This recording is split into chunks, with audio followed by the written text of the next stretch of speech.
Hey there, Aliens fans, this is Wesatron. Today we're going to be taking a look at NECA's Sergeant Craig Windrix action figure from their Aliens line. This figure has just started to show up in stores with the Series 2 of Aliens figures, and at least around me has been the hardest of the bunch to find.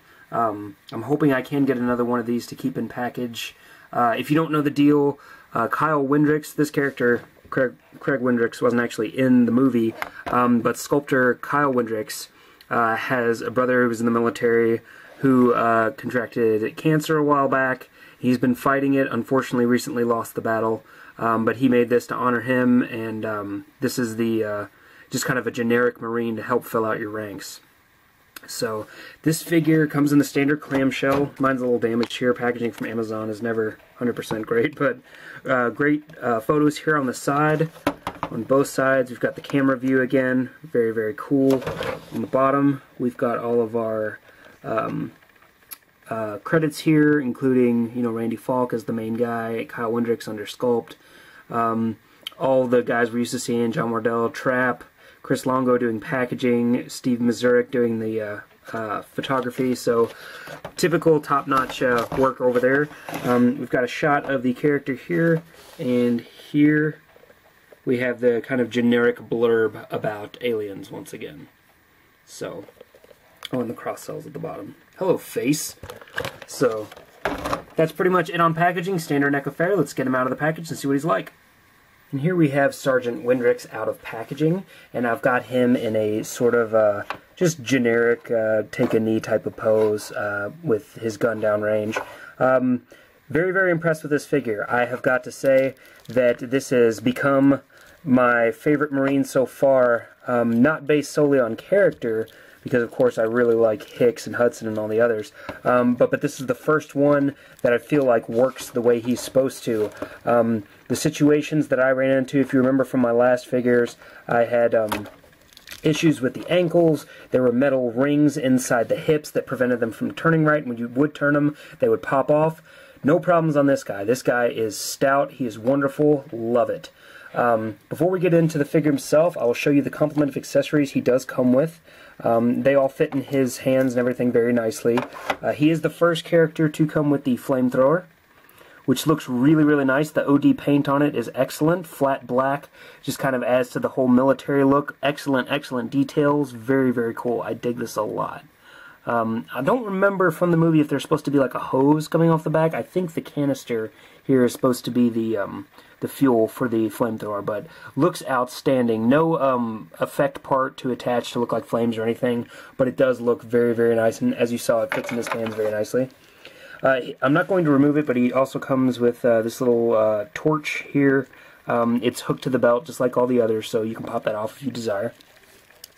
He comes with the motion tracker, which again looks very, very nice.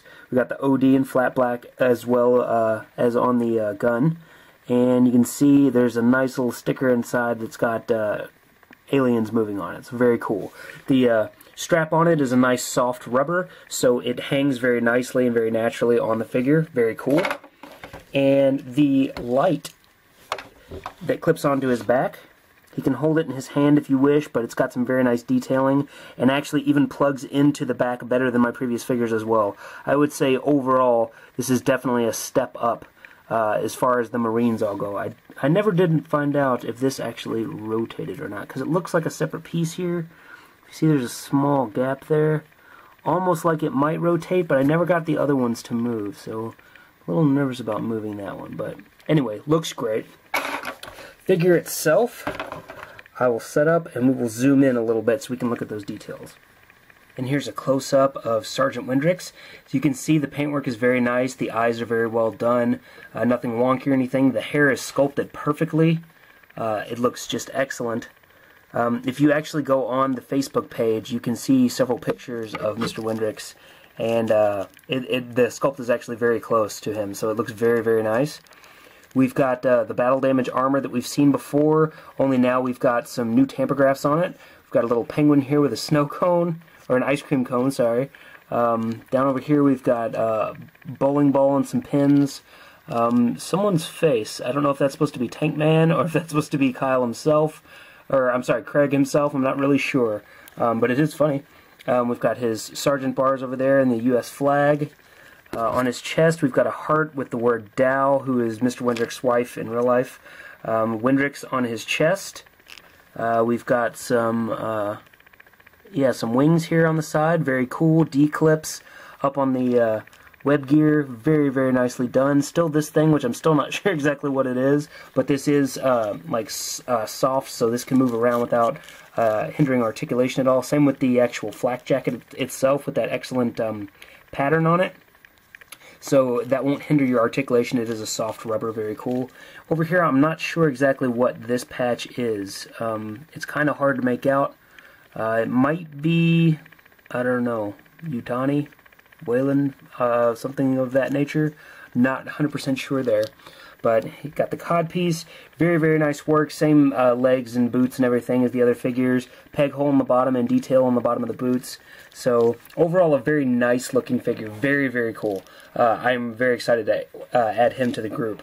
As far as articulation goes, we do have a ball jointed neck, which is very, very nice. Gets a very nice range of motion down that far. You can see he looks very far down. Pretty far up as well. We've got a double ball joint system in the chest covered by the armor, so there's a ball joint here and a ball joint here in the waist. So you get some very nice tilt action in all directions. Forward, down pretty far. This is even including the armor on here too. So very, very cool there. Swivel hinges in the shoulders, of course, go forward and back, out to the sides, about to there. And the armor doesn't necessarily block it so much. It kind of presses up on the armor, and since it is that soft rubber, it won't hinder articulation. Swivel hinges in the elbows, so you bend there and you get about 90 degrees, and swivel. You've also got swivel hinges in the wrists, all the way around, and then out. If I can get that to zoom at all. There we go. Out and in, just like that. So it helps for adding all the gun poses with his flamethrower, or if you wanted to give him a pulse rifle, you're welcome to. So we've got swivel hinges, swivel hinge swivels in the hips. So forward about that far, very nice. Back, we've got this rubber overlay over the crotch again, so it doesn't hinder articulation too much going back, which is always appreciated. Out to the side, about that far, very, very, very nice. And then, as I said, there's a swivel on the top, so it's kind of hidden, but the ball joint plugs into the leg up there. So you get a nice rotation there as well. Excellent, excellent work.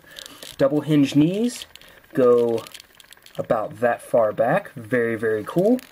And then we've got the ball jointed ankles, which I believe there's a ball here and a ball here, so you get very nice inward movement, outward movement, down, forward, and then a toe hinge. Which, as I've said in the past, I'm not a huge fan of toe hinges. On these, it's a little bit better because when they do take a knee, it makes it a little more realistic if they can prop up their back toes. So, very, very cool figure. I really, really dig the look of this guy, and I also dig, there we go. I dig the general improvements that they've made with him, with this whole line. I'm very, very happy. My alien that I opened already, immediately both feet broke right out of the package, so I was a little upset by that, but this guy, I can say safely, has no issues with any kind of breakage or feeling even the least bit sturdy. So here we've got with 7-inch Wolverine and 6-inch Boba Fett. I guess 7-inch scale Wolverine is maybe a little closer to 8-inch Wolverine, and then our newest Green Lantern, just so you can kind of get some ideas on scale. So he is in the 7-inch range, probably right under 7 inches maybe. So very, very cool looking. Very great action figure. I paid $21 for this on Amazon because I wanted to make sure I got one. And in stores they should be about $17.99. For $17.99 you get the figure, you get the great light accessory, the brand new flamethrower that no one else has come with yet, and the motion tracker that we have only seen so far with, let's see, Hudson and the 2-pack Hicks, I believe. So, great deal. Excellent action figure, much sturdier than the Series 1 figures. I'm very happy with this purchase, and it makes me a little sad that the other Aliens Marines aren't as good, because this guy is an excellent action figure. Highly recommended. If you get the chance to pick him up, if you're an Aliens fan, or if you just like Space Marines or just generic Marines, this is definitely one to pick up. Also worth noting is that this is the first character to feature the sleeved arms. So some collectors have been able to pop arms and heads off and whatnot and slip the armor off. So if that is the case, if that's something that you would like to do, you will have a fully tooled Army uniform or Marine uniform underneath that. So very, very cool. That's it for this review. If you guys have any questions or comments, please throw them in the box below. I'll be glad to answer them for you. Anything at all. I am all ears. So thanks for tuning in, and if you get the feeling, subscribe, and I'll try to throw up as many more Aliens reviews as I possibly can. Thanks, guys. Talk to you later. Bye.